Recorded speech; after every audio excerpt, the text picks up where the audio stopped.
शुभ सवेर दोस्तों। आज सुबह आइए हम इस रविवार को परमेश्वर की आराधना से आज की सभा को हम शुरू करें। आज जो वचन हम पढ़ेंगे वो है भजन संहिता उसका 103 उसका 8, 9 और 10वां वचन। अगर आपके पास बाइबल है तो आप मेरे साथ में मिलकर भजन संहिता उसका 103 उसका 8, 9 और 10 मेरे साथ में मिलकर पढ़िए। देखिए वचन में दाऊद राजा यहोवा के बारे में जिक्र करते हुए वो क्या कहता है। वो कहता है कि यहोवा दयालु और अनुग्रहकारी, विलंब से कोप करने वाला और अति करुणामय है। वह सर्वदा वाद विवाद करता न रहेगा, न उसका क्रोध सदा के लिए भड़का रहेगा। उसने हमारे पापों के अनुसार हमसे व्यवहार नहीं किया और न हमारे अधर्म के कामों के अनुसार हमको बदला दिया है।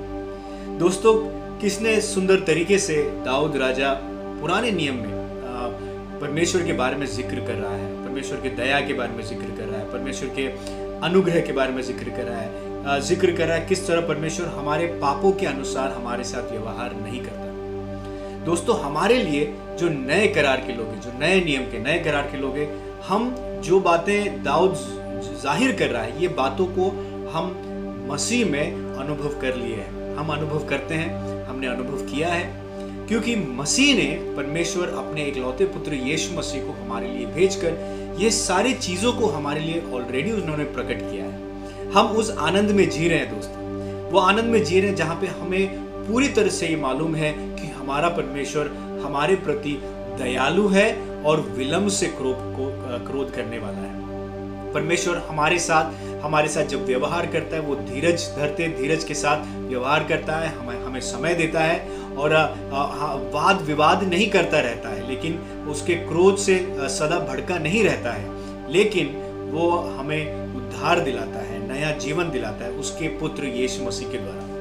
राइट। और इसीलिए जैसे हम वचन में जानते हैं कि परमेश्वर का वचन उसका यूहन्ना 3:16 अध्याय में क्या है कि प्रभु परमेश्वर जो हमारा प्यारा परमेश्वर, उसने अपने प्रेम को जाहिर करने के लिए अपने इकलौते पुत्र यीशु मसीह को हमारे लिए भेज दिया, ताकि हम उस पर विश्वास करने के द्वारा, अपने पापों से पश्चाताप करने के द्वारा हम परमेश्वर के इस प्रेम का आनंद ले सके, इस परमेश्वर के आनंद को, प्रेम को हम समझ सके दोस्तों।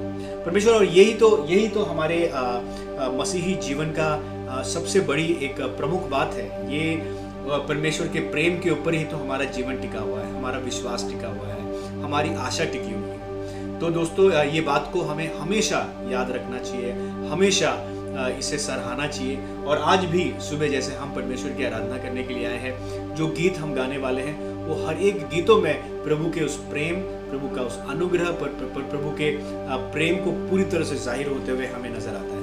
तो आइए हम हर एक गीत को जैसे गाएं, उसके बोल को हम जाने समझे और होने दे कि वो हमारे दिल से निकले और परमेश्वर की पूरे तन मन और धन से हम उसकी आराधना करें। तो आइए दोस्तों, हमारे पहले गीत को गाएंगे। पहला गीत है प्रभु परमेश्वर तू कितना भला है।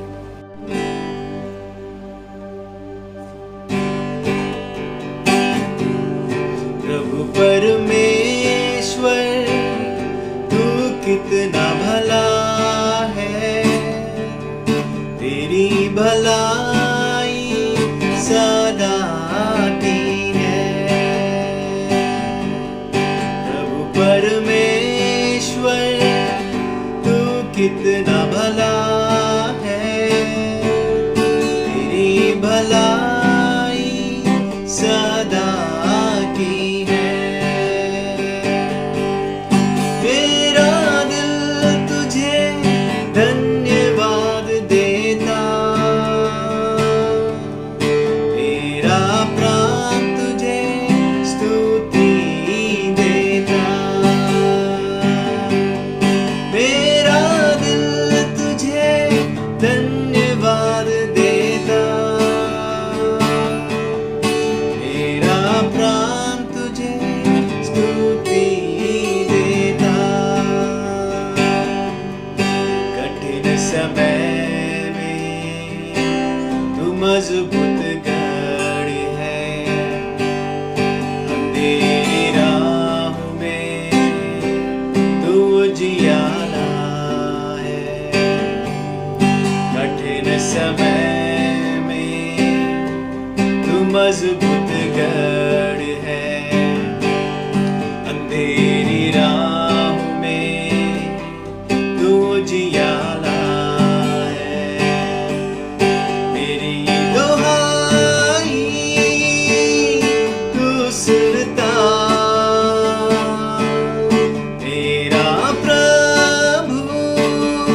कहता है नहीं ठुकराऊंगा, तू कहता है नहीं छोड़ूंगा, तू कहता है नहीं ठुकराऊंगा। तेरा हाथ मेरी अगुवाई करता, तेरा सामर मुझे बल देता, मेरा प्राण तुझे स्तुति देता। प्रभु परमेश्वर तू कितना भला है, तेरी भलाई सदा की है। प्रभु परमेश्वर तू कितना भला है, तेरी भलाई सदा की है।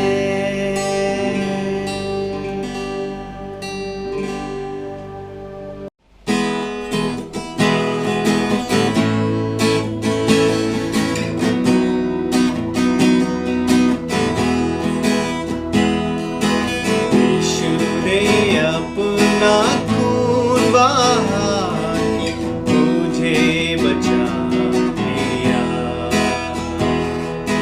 क्यों ना मैं गाऊंगा गीत उसी मुझे बचा लिया।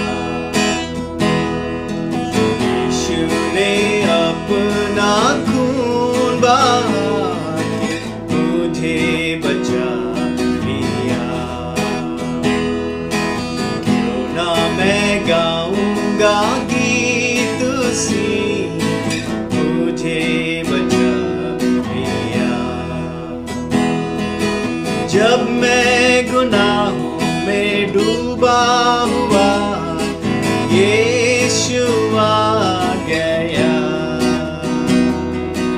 उसके मारे जान से मैं जीवन भी पा गया। जब मैं गुनाहों में डूबा हुआ था यीशु आ गया, उसके मारे जाने से मैं जीवन भी पा गया। इसलिए गाऊंगा गीत उसी ने मुझे बचा लिया। यीशु ने अपना खून बहा के मुझे बचा लिया। मेरे गुनाहों का बोझ उठाकर क्या क्या ना उसने सहा, मेरे गुनाहों को माफ कर खून भी उसका बहा। मेरे गुनाहों का बोझ उठाकर क्या क्या ना उसने सहा, मेरे गुनाहों को माफ कर खून भी उसका बहा। कितना मैं अनोखा है प्यार प्रभु का मुझे बचा लिया। यीशु ने अपना खून बहा के मुझे बचा लिया। सेवा करेंगे प्यारे प्रभु की जैसा कि उसने कहा, मर भी मिटेंगे प्यारे प्रभु में जैसा कि उसने कहा। सेवा करें जैसा कि उसने कहा, पर भी मिटेंगे प्यारे प्रभु, जैसा कि उसने कहा। हरदम हम गाएंगे गीत उसी के, तुझे बचा लिया। यीशु ने अपना खून बहा के तुझे बचा लिया। क्यों ना मैं गाऊंगा गीत उसी के, तुझे बचा लिया। यीशु ने अपना खून बहा के मुझे बचा लिया।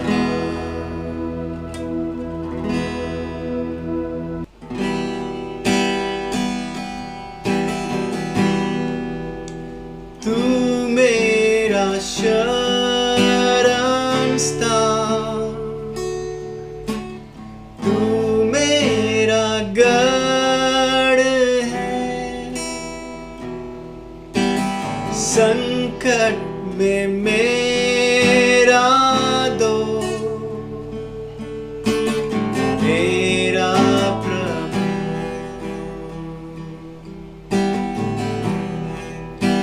आराधना करूं मैं पूरे दिल से, मैं तुझे ढूंढूंगा संपूर्ण जीवन में। तेरी सेवा करूंगा मेरी सारी चीजों से। मैं हूँ यहाँ,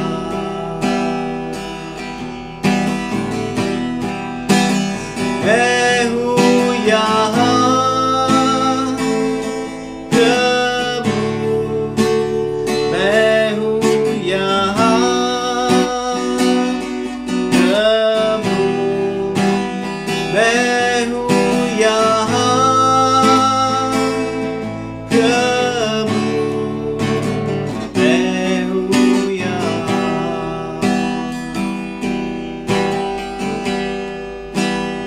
उद्धारक मेरा तू,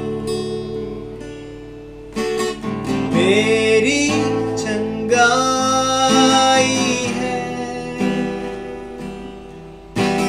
संकट में सामर्थ है मेरा प्रभु।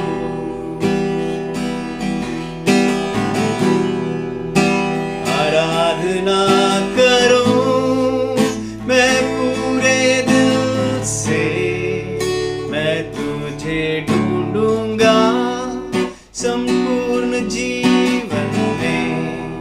तेरी सेवा करूंगा मेरी सारी चीजों से।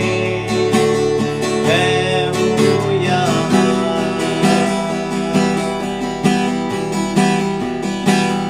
मैं हूँ यहाँ प्रभु, मैं हूँ यहाँ प्रभु, मैं हूँ यहाँ प्रभु, मैं हूँ यहाँ।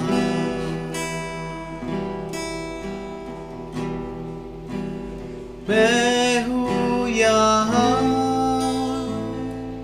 प्रभु, मैं हूँ यहाँ प्रभु, मैं हूँ यहाँ प्रभु, मैं हूँ यहाँ। परमेश्वर इस समय को आपके हाथ में देते हैं। परमेश्वर प्रभु यीशु आपके प्रेम के लिए धन्यवाद देते हैं।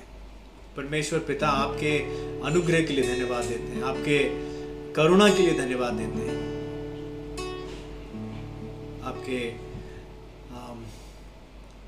आपकी उपस्थिति जो हमारे जीवन में, उसके लिए धन्यवाद देते हैं। मसीह के लिए हम धन्यवाद देते हैं। यीशु मसीह के खून बहाने के द्वारा जो नया जीवन हमें मिला है, उसके लिए धन्यवाद देते हैं। परमेश्वर, आप हमारे साथ धीरज बांधे रखते हैं, हमसे प्रेम करते हैं, हमें वक्त देते हैं, आपके अनुग्रह हमारे ऊपर उंडेलते हैं। इसलिए हम आपको धन्यवाद देते हैं। परमेश्वर, तो महान है, स्तुति के योग्य है। आने वाले समय जो वक्त है, जो आपके वचन में हम देखेंगे, उसके लिए हमें धन्यवाद। उसके लिए हमें हमारे कानों को खुला रख, हमारे हृदय को खुला रख। यीशु के नाम से मैं मांगता हूँ, आमीन। सुप्रभात कलीसिया। हमारे प्रभु और उद्धारकर्ता यीशु मसीह के नाम में आप सभी को जय मसीह। आशा करता हूं कि आप सब सही सलामत हैं। इससे पहले कभी भी दुनिया ने ऐसा समय नहीं देखा जब पूरे दुनिया में एक छोटी सी वायरस ने सब मनुष्यों को घुटनों पर लेकर आया। हम सभी को इस वायरस ने किसी न किसी रूप से प्रभावित किया है। लेकिन प्रियो, क्या यह एक अद्भुत बात नहीं है कि हमारे पास और हमारे साथ एक ऐसा दोस्त है जो सभी परीक्षाओं के बीच में हमारे करीब रहता है, एक सगे भाई से ज्यादा करीब। हमारा यीशु मसीह में हमको एक अद्भुत दोस्त मिला है, इसलिए हम परमेश्वर को धन्यवाद करते हैं। यशायाह 43 का 1 और 2 यूं कहता है, हे इज़राइल तेरे रचने वाला और हे याकूब तेरा सृजनहार यहोवा अब यूं कहता है, मत डर, क्योंकि मैंने तुझे छुड़ा लिया है, मैंने तुझे नाम लेकर बुलाया है, तू मेरा है। जब तू जल में होकर जाए मैं तेरे संग संग रहूंगा, और जब तू नदियों में होकर चले तब वे तुझे ना डुबा सकेगी। जब तू आग में चले तब तुझे आँच न लगेगी, और उसकी लौ तुझे ना जला सकेगी। मेरे प्रियो, आप इस महामारी में अकेले नहीं हैं। इसलिए जब आपके चारों तरफ तूफान उठते हैं तो डरे नहीं, क्योंकि यहोवा तेरा रक्षक है, यहोवा तेरी दाहिनी और तेरी आड़ है। आइए हम अपना ध्यान आज के पद पर केंद्रित करते हैं। जैसा कि आप सभी जानते हैं, हम पहला थिस्सलुनीयों के पुस्तक से सीख रहे हैं और अटूट विश्वास इस विषय पर ध्यान लगा रहे हैं। आज के लिए हमारा पद है पहला थिस्सलुनीयों का 5 उसका 14 और 15। यूं कहता है, और हे भाइयों, हम तुम्हें समझाते हैं कि जो ठीक चाल नहीं चलते उनको समझाओ, कायरों को दाढ़स दो, निर्बलों को संभालो, सबकी ओर सहनशीलता दिखाओ। सावधान, कोई किसी से बुराई के बदले बुराई ना करे, पर सदा भलाई करने पर तत्पर रहो।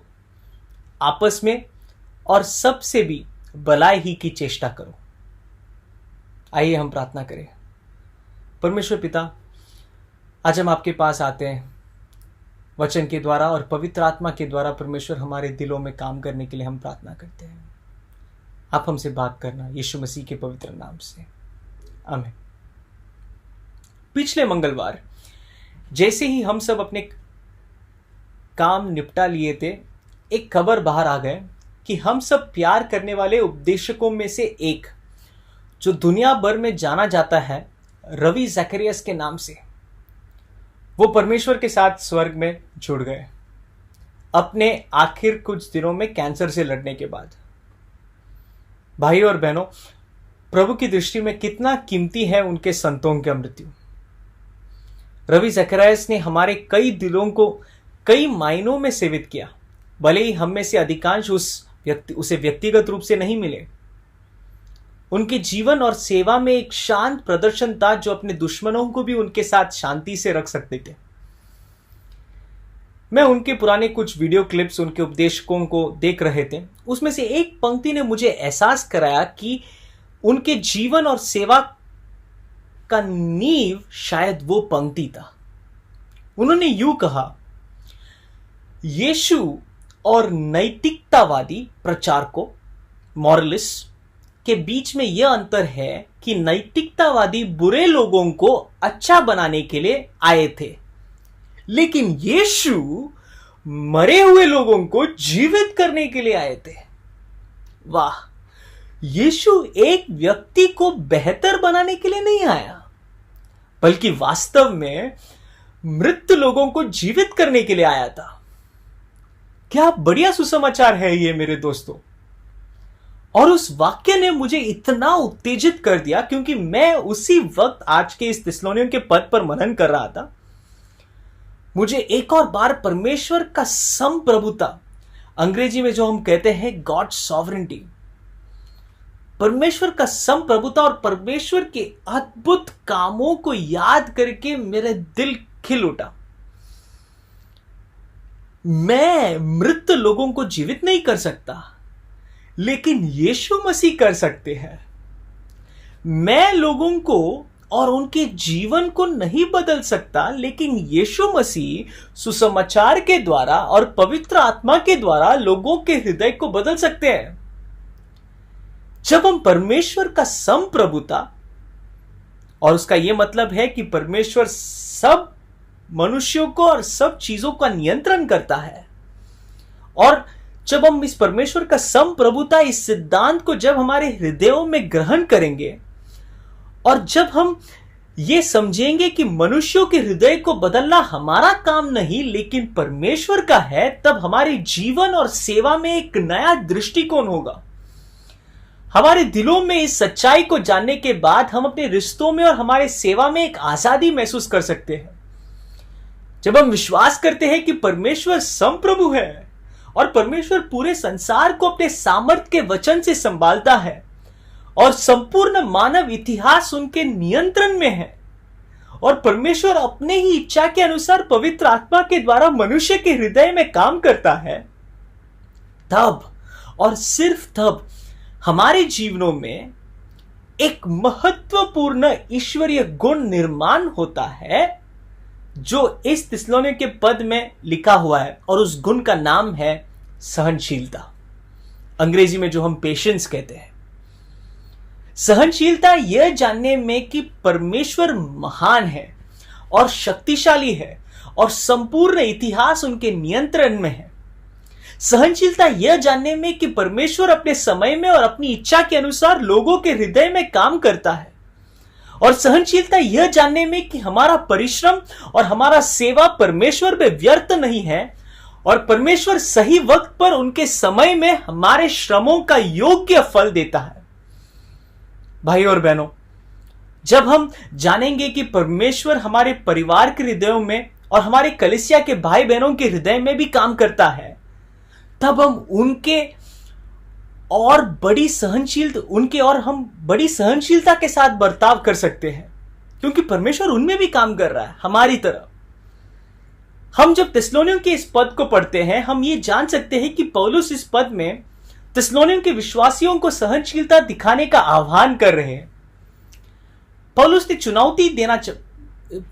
चुनौती देना चाहता है कि भाई बहनों, आप जो भी करते हो अपने घर में, कलीसिया में, काम नौकरी में, बड़ी सहनशीलता से करो और दूसरों को सहनशीलता दिखाओ। तुम्हारी कोमलता सभी मनुष्यों पर प्रकट हो, फिलिपियों का 4 में लिखा है। मेरे प्रिय भाई बहनों, मेरा मानना यह है कि इस लॉकडाउन के दौरान परमेश्वर चाहता है कि हम इस सहनशीलता के गुण को हमारे जीवन में अपनाएं। हमारे रिश्तों में सहनशीलता, हमारे भाई बहनों के साथ जो व्यवहार है उसमें सहनशीलता, हमारे काम नौकरी में साथी कर्मचारियों के साथ सहनशीलता। इसलिए मैं आज अपना संदेश को शीर्षक देना चाहूंगा, सहनशीलता दिखाने का आह्वान, अ कॉल टू पेशेंस। मैं अपने संदेश को 3 भागों में विभाजित करूंगा। पहला, सहनशीलता की आवश्यकता। दूसरा, सहनशीलता से कौन से कार्य हमारे जीवन में प्रकट होते हैं। तीसरा, सुसमाचार में परमेश्वर ने जो महान सहनशीलता दिखाया है उसका मैं आपको उल्लेखन करूंगा। पहला, सहनशीलता की आवश्यकता। क्या आवश्यकता है मेरे प्रियो? अगर इस 14 वचन में पौलुस आग्रह करता है थिस्सलुनीकियों का पत्रिका, पहला थिस्सलुनीकियों का इस जो वचन है 14वां पद में ऐसा लिखा है कि पौलुस ये आग्रह करता है कि विश्वासी विशेष लोगों के साथ या कुछ भिन्न भिन्न लोगों के साथ भिन्न भिन्न तरीका से व्यवहार करें, जैसे कि जो ठीक चाल नहीं चलते उनको समझाओ, कायरों को धाड़स दो, निर्बलों को संभालो। लेकिन वह यह कहते हुए समाप्त करता है, ये सब विभिन्न लोगों की ओर सहनशीलता दिखाओ। परमेश्वर ने हमें चुना है और बुलाया है ताकि हम सभी व्यक्तियों के साथ सहनशीलता के साथ बर्ताव करें। आज के इस तेजी से दौड़ने वाला समाज और स्वयं केंद्रित संस्कृति में मसीह लोगों के बीच भी सहनशीलता जल्दी से गायब हो रहा है। सहनशीलता मसीह लोगों के लिए वैकल्पिक नहीं है, ऑप्शनल नहीं है। प्रेरित पौलुस ने अपने अधिकांश पत्रों में बार बार मसीह लोगों को आज्ञा देते हैं कि वे एक दूसरे को सहनशीलता दिखाए। वास्तव में यह सच्ची मसीह का एक महत्वपूर्ण परीक्षा है। सच्चा मसीह चरित्र और परमेश्वर का संतान होने का सबूत उनके जीवन की सहनशीलता से प्रकट होता है। चलो हम देखते हैं पौलुस ने अलग अलग कलीसियाओं को क्या बताया। एफिसियों की मंडली को ऐसा बताया, सो मैं जो प्रभु में बंधुआ हूं तुमसे विनती करता हूं कि जिस बुलाहट से तुम बुलाए गए थे उसके योग्य चाल चलो, अर्थात सारी दीनता और नम्रता सहित और धीरज धरकर प्रेम से एक दूसरे की सह लो और मेल के बंध में आत्मा की एकता रखने का यत्न करो। इफिसियों का 4:1-3। कोलोसियों की मंडली से पौलुस ने क्या कहा? कोलोसियों का 3:12, इसलिए परमेश्वर के चुने हुओं की नाई जो पवित्र और प्रिय है, बड़ी करुणा और भलाई और दीनता और नम्रता और सहनशीलता धारण करो। यहां पौलुस सहनशीलता की आवश्यकता को समझाता है कोलोसियों के मंडली को, और यह उल्लेख करता है कि उनके मंडली में जो संघर्ष हो रहा है और उनके वहां पर जो सहनशीलता की कमी हो रही है, वो समझकर सहनशीलता पहनने की आह्वान कर रहे हैं। अगर हम थिस्सलुनीयों के इस भाग को देखेंगे तो जो 14वां पद हमने पढ़ा उसके बिल्कुल पहले पौलुस कहता है आपस में मेल मिलाप में रहो। हम कैसे आपस में मेल मिलाप में रहेंगे भाई? मेरे भाई और बहनों, सिर्फ एक दूसरे के प्रति हम सहनशीलता दिखाने से ही संभव है। ये एक चुनौती है मेरे प्रियो। सभी मसीह लोगों को सहनशीलता जरूरी है, लेकिन सभी लोगों से ज्यादा मंडली के अगुवाओं को और सेवकों को है। पौलुस अपने सहकर्मचारी तीमुथियुस को लिखता है, 2 तीमुथी 2:24 और 25 में लिखा है, और प्रभु के दास को झगड़ालू होना नहीं चाहिए, पर सबके साथ कोमल और शिक्षा में निपुण और सहनशील हो, और विरोधियों को नम्रता से समझाए। क्या जाने परमेश्वर उन्हें मन फिराव का मन दे कि वे भी सत्य को पहचाने।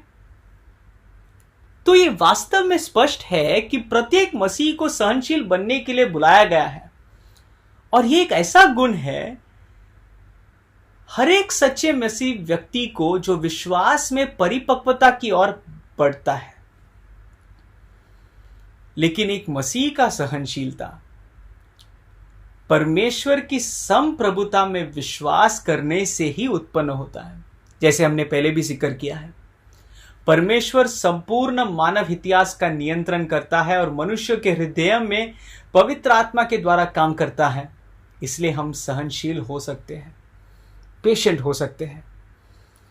भाई और बहनों, जैसा कि हमने अपने स्वयं के दिलों को हम थोड़ा जांचेंगे कि क्या हमारे जीवन में सही मसीही सहनशीलता हमारे दिल में है कि नहीं।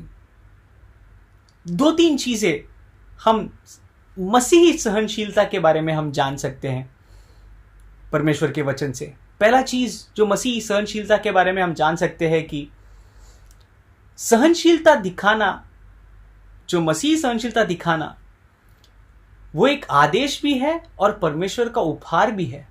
It's a gift and a command. एक आदेश और एक गिफ्ट भी है, भेंट भी है। हमने देखा अलग अलग पत्रों में पौलुस ने कैसे आह्वान किया है विश्वासियों को सहनशील बनने के लिए। यह एक आदेश है, लेकिन उसी समय सहनशीलता एक दिव्य उपहार है। आत्मा के फल के रूप में सच्चे सहनशीलता का प्रदर्शन करने में मसीह व्यक्ति स्वयं में सक्षम नहीं है।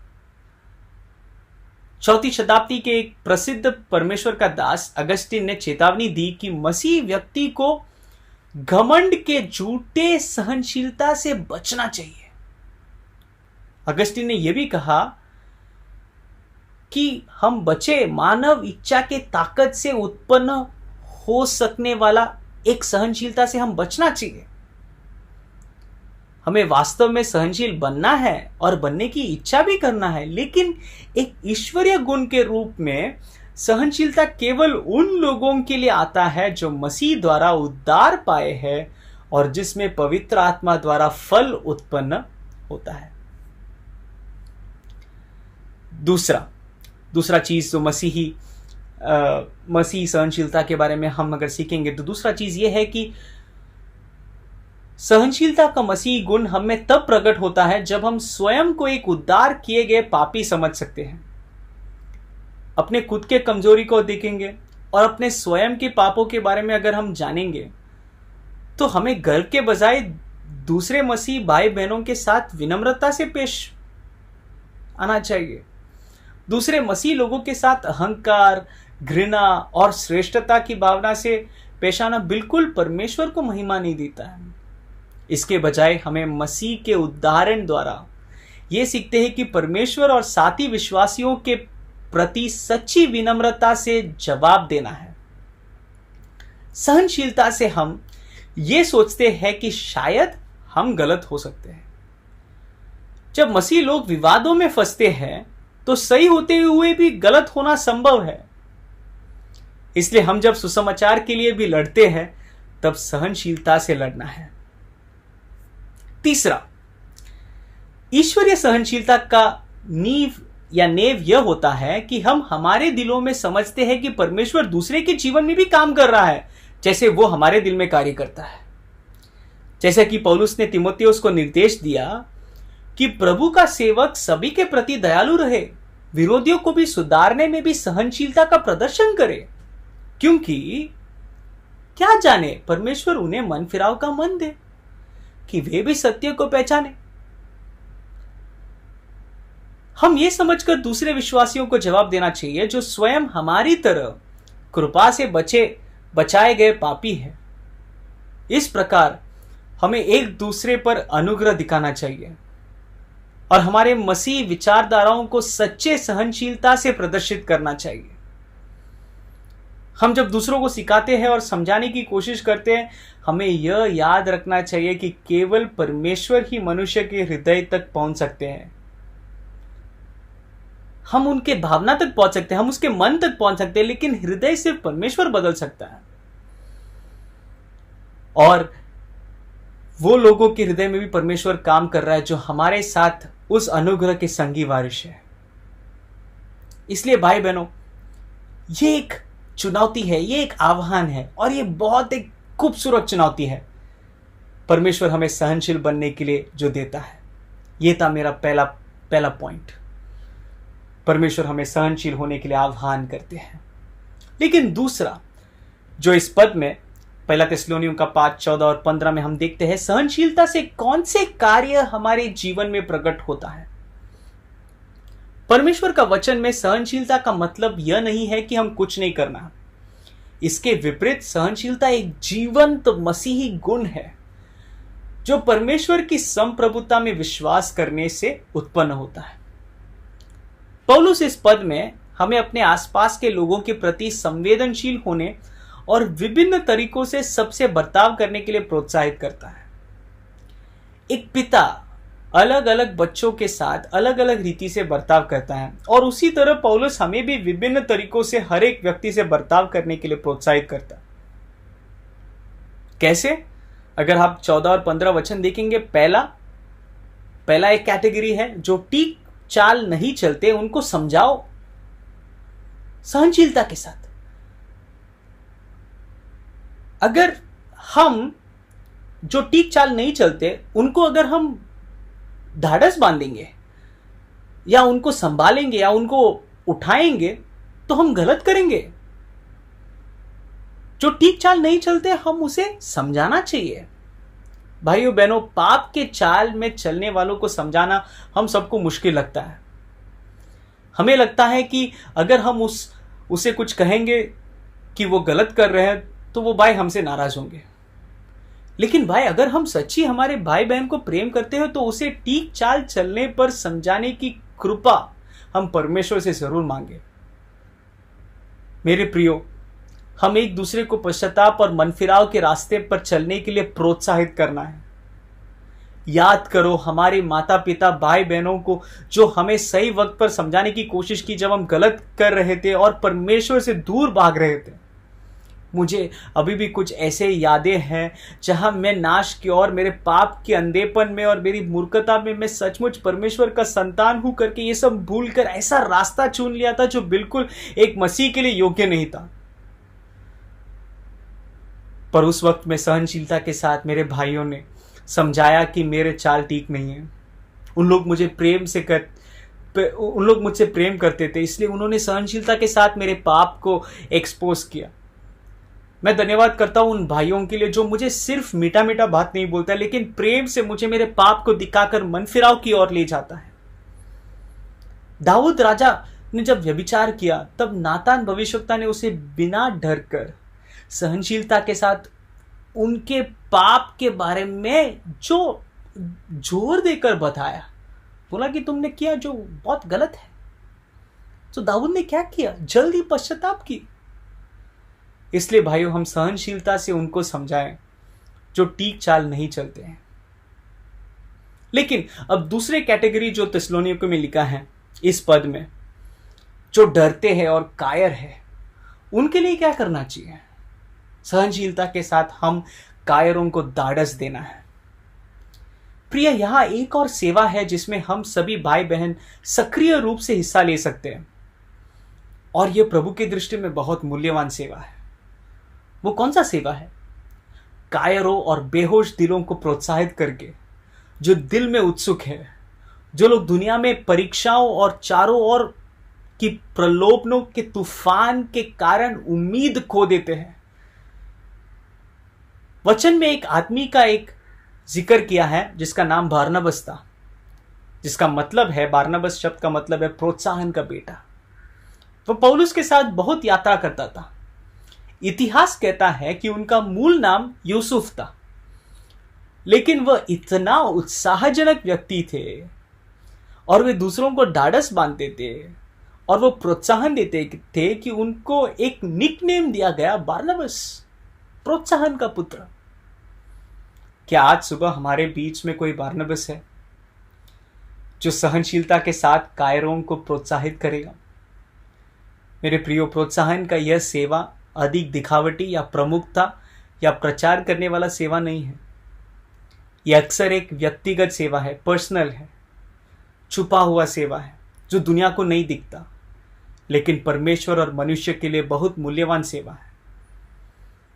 लेकिन कुछ लोगों के लिए सिर्फ प्रोत्साहन से काम नहीं चलेगा, उनके लिए हम दूसरा मील और जाना पड़ेगा। वो है तीसरा कैटेगरी जो पौलुस इस पद में बताता है,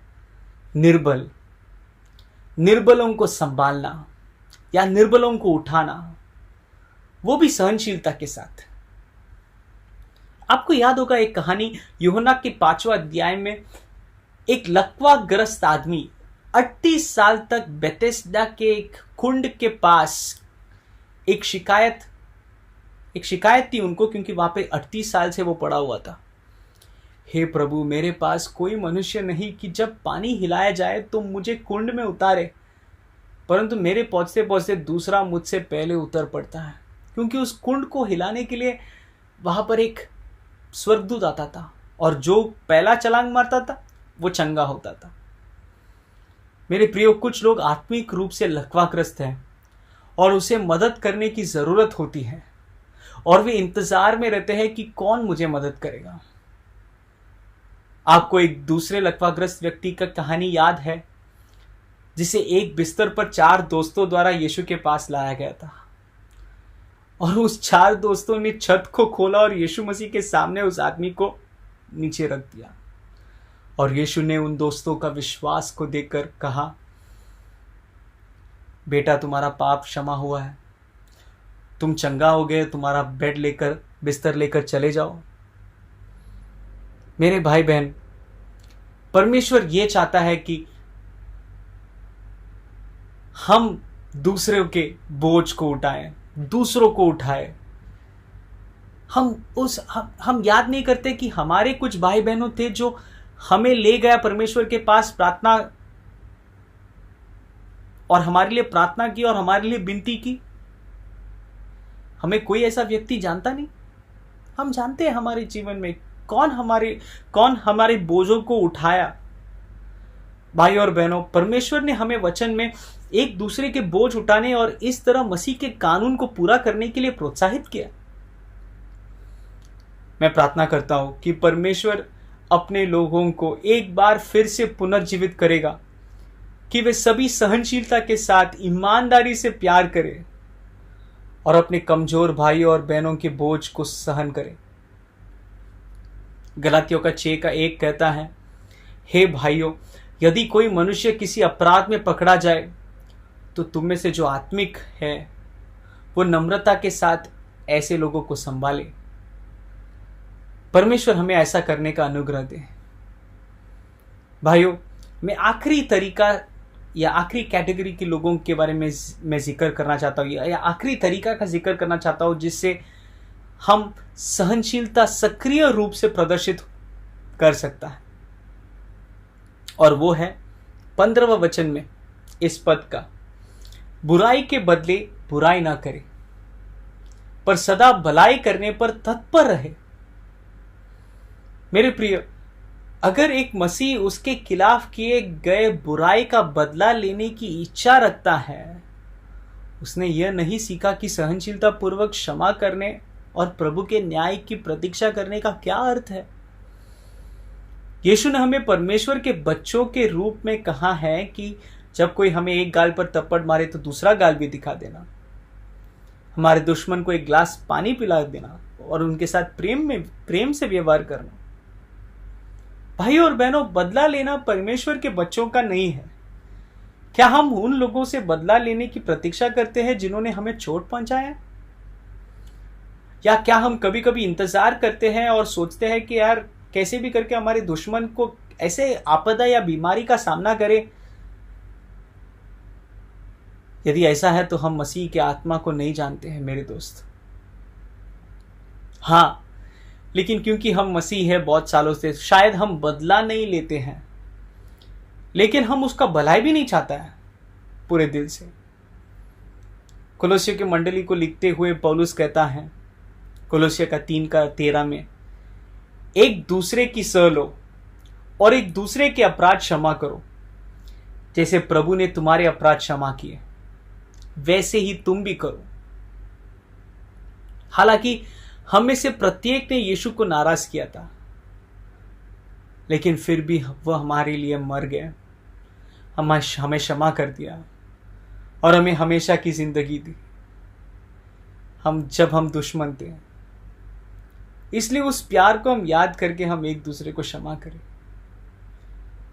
मेरे प्रिय लोग, मेरे प्रिय भाई बहनों, ये ईश्वरीय सहनशीलता हमारे परिवारों में देखा जाता है जब पति और पत्नी एक दूसरे को प्रतिदिन क्षमा करते हैं, और जब माता पिता सहनशीलता पूर्वक अपने बच्चों को क्षमा करते हैं और बच्चे भी माता पिता को क्षमा करते हैं।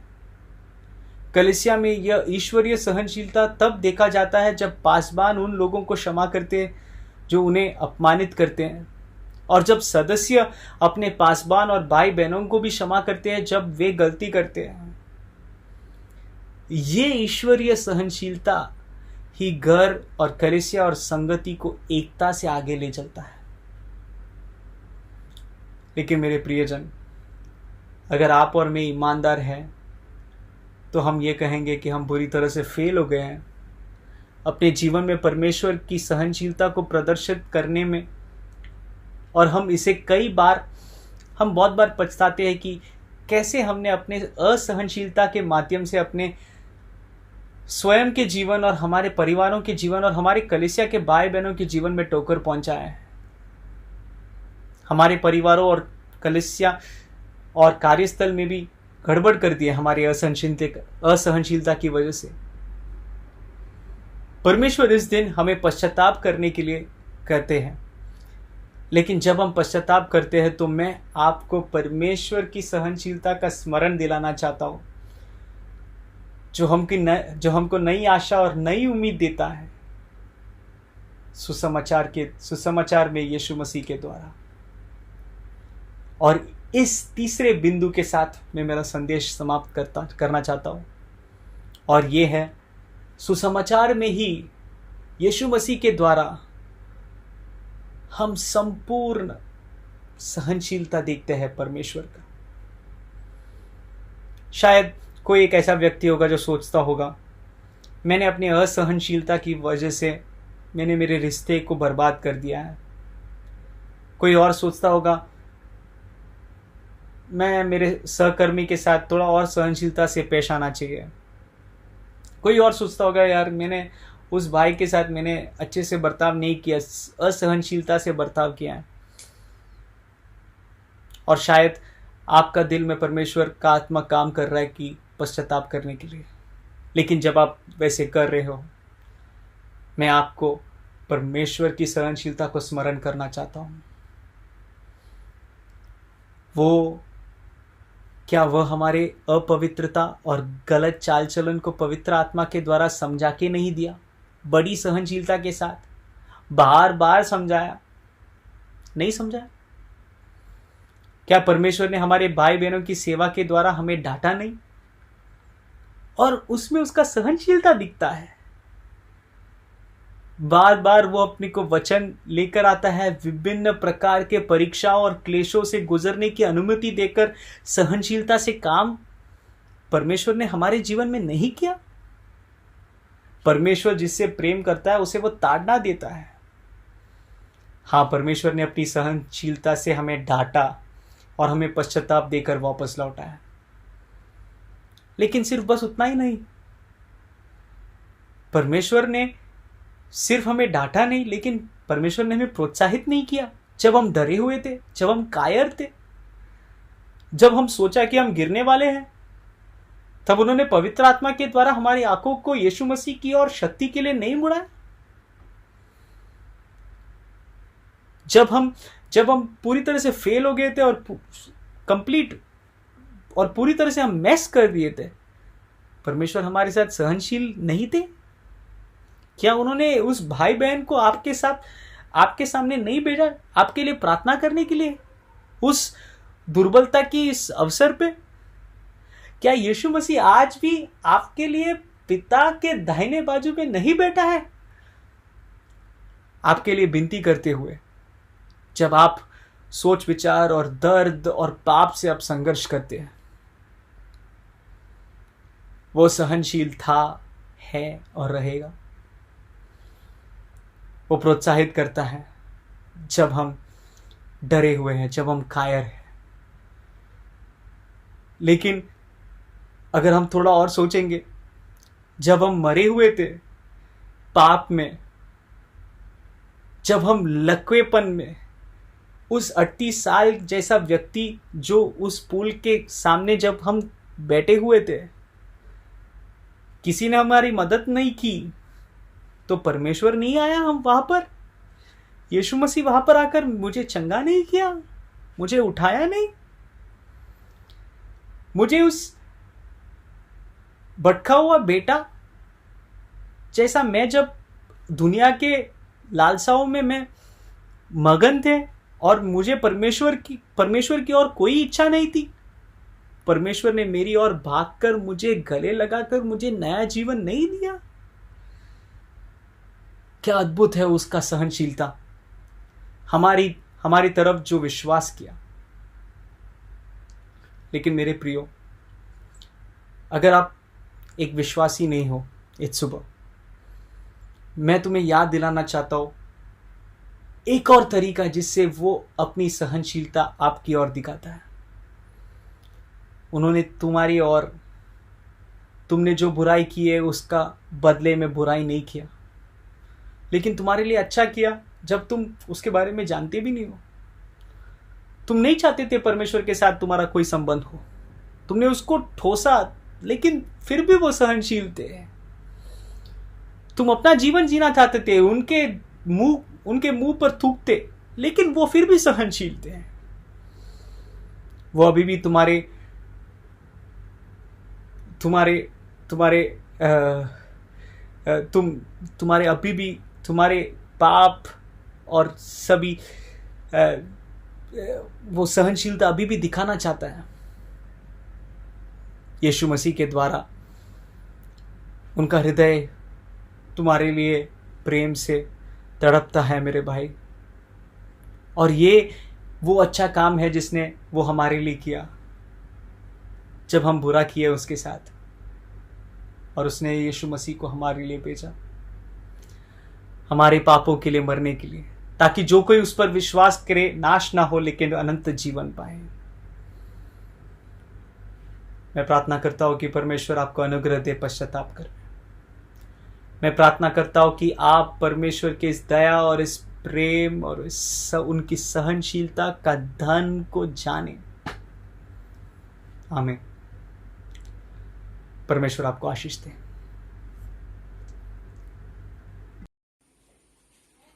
आप सबको नमस्ते। मैं विभांशु गैदरिंग कलीसिया की तरफ से आप सबका बहुत स्वागत करता हूं। और आप में से जो पहली बार हमारे साथ जुड़े हैं, हम आपका तहे दिल से अभिनंदन करना चाहते हैं।